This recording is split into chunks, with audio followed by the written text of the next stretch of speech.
In the 2011 film Contagion, the filmmakers set the scenario for a disease outbreak that threatens to destabilise society.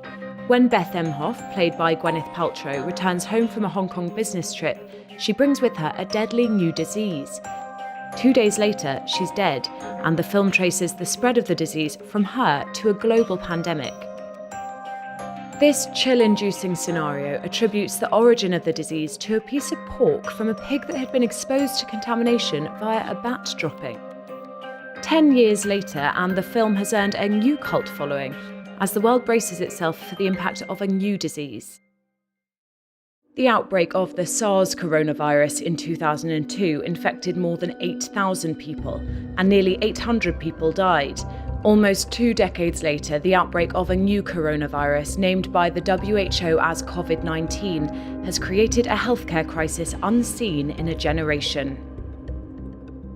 Both of the outbreaks began in China, and when tracing their origins, both viruses were found to likely originate from wet markets.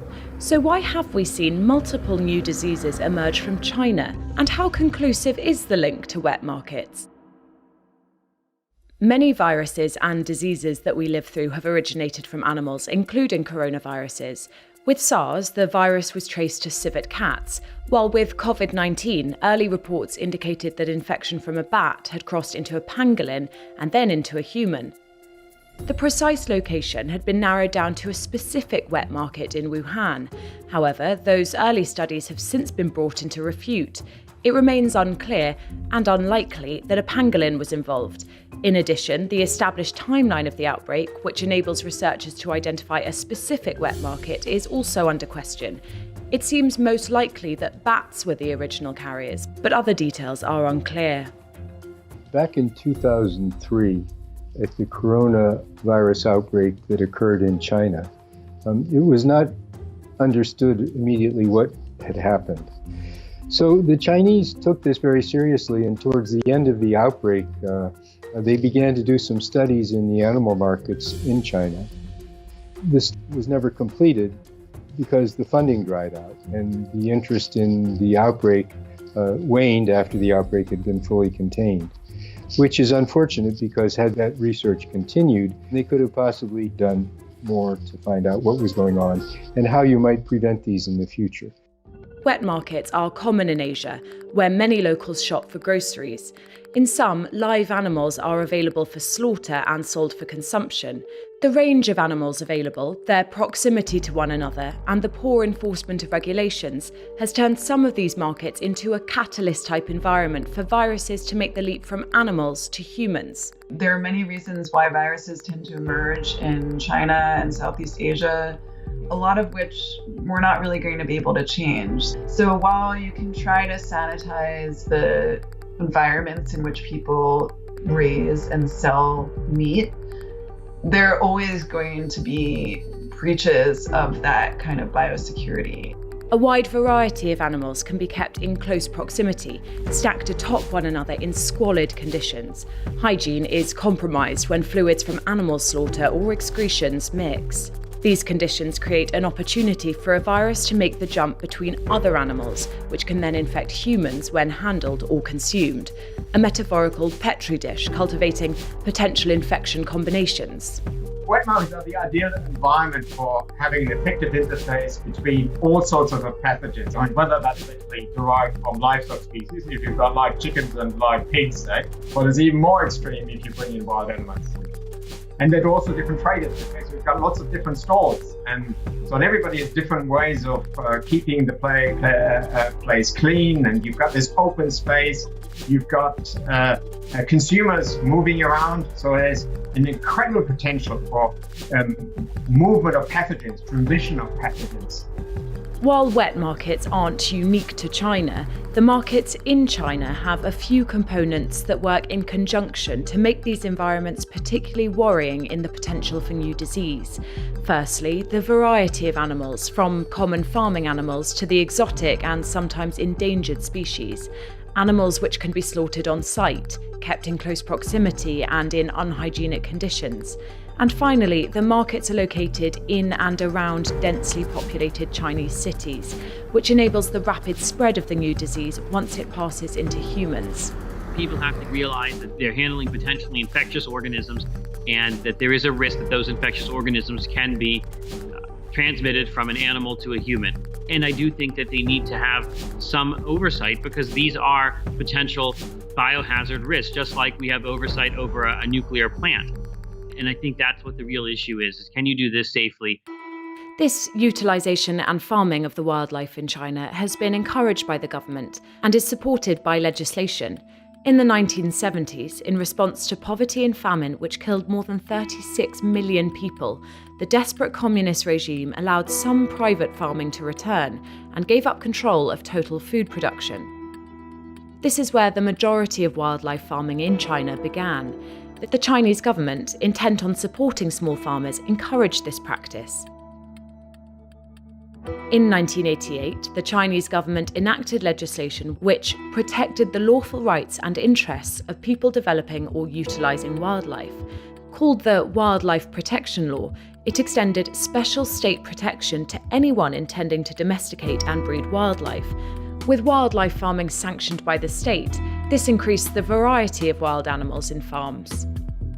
In China, the use of exotic and often endangered animals remains a problem. Some wet markets have operated in tandem with the illegal trade of endangered animals, providing the opportunity for endangered and rare species of animal to end up in close proximity to other exotic animals. In response to the outbreak of SARS, China banned wildlife farming and shut down wet markets, only to lift the ban on 54 species of animal, including the civet cat which SARS was traced to shortly after the outbreak.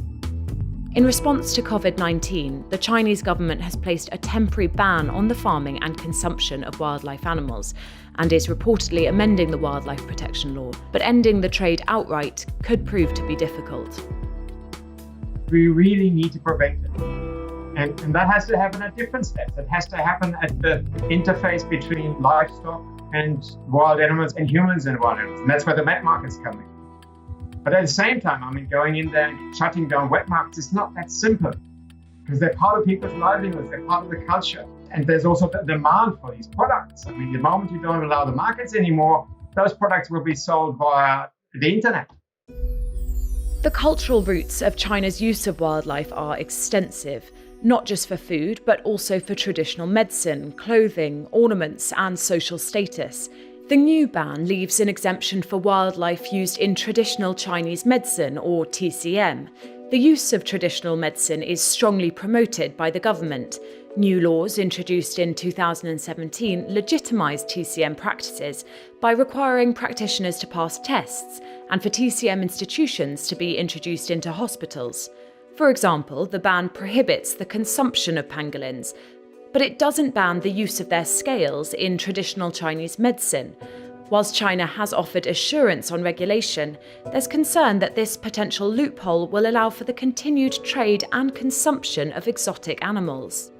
An important point worth noting is the very limited popularity of these practices in the greater population. Wet markets in China really are part of the fabric of everyday life here. One trend that has come more recently is this interest in eating exotic wildlife. It's not something that everybody does. What is always the issue with regulating things in China is that this is a vast country. It's a country of 1.4 billion people. And so there's always a challenge for officials on the ground to be able to make sure that everyone is doing what they're meant to be doing. And so with all of this, in terms of wet markets in general, being again so much a part of everyday life, it just gets to be really difficult when you're looking at how to make sure all the vendors there are selling only things that they're licensed to sell. China is not the only country where these emergence events occur. And so what we need to understand is more how we can make populations understand the risks of buying these live animals and how they can protect themselves if they do. What COVID-19 indicates clearly is our global interconnectedness, and in the case of outbreaks, total containment to a localized region is virtually impossible. Initially in the COVID-19 outbreak, China clamped down on the epicenter of that virus by making sure that people were confined to their houses and attempting to stop international travel from that area and also travel within China. And they had hoped that they could interrupt transmission of this virus as well. It appears that reports on COVID-19 were suppressed and whistleblowers were detained by local authorities. But once the Chinese state was aware of the outbreak, it moved quickly to implement lockdown in Wuhan, with draconian measures far exceeding those in the West, managing to dramatically slow the spread of the disease, but unable to prevent it completely. Well, the Chinese government, Chinese officials did announce at the end of last year that they were investigating a novel coronavirus. What we know now is that there were cases from early December, which means patients were potentially symptomatic back in November. As the weeks continued, there were more and more evidence that medical staff had been infected, which is one of the first hints that human-to-human transmission is possible. But again, China didn't announce this until late January. So there was potentially much more that the officials here were aware of, but for whatever reason didn't make that very clear to the public until later on.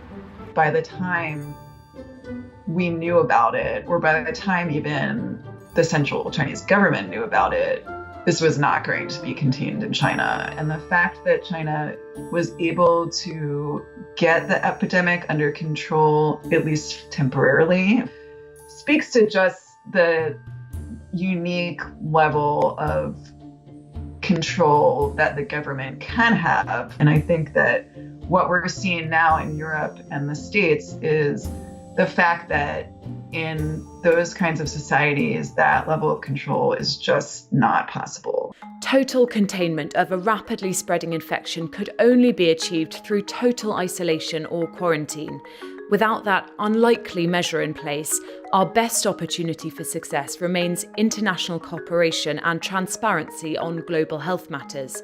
I don't think that closing borders was going to ever stop this virus. And if you look at what happened of the travel bans that were initiated when this outbreak was announced, they had no real effect, I could say, no measurable effect. And it also takes public health resources to enforce those travel bans. You have people doing things at airports, you have people quarantined that come back from those places.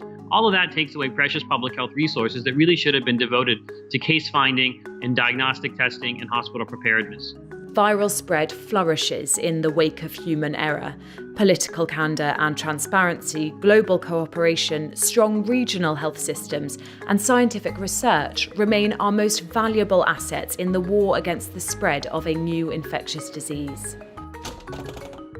Malfeasance in animal farming leading to disease is by no means a China-only problem, as exemplified by the outbreak of mad cow disease or bovine spongiform encephalopathy.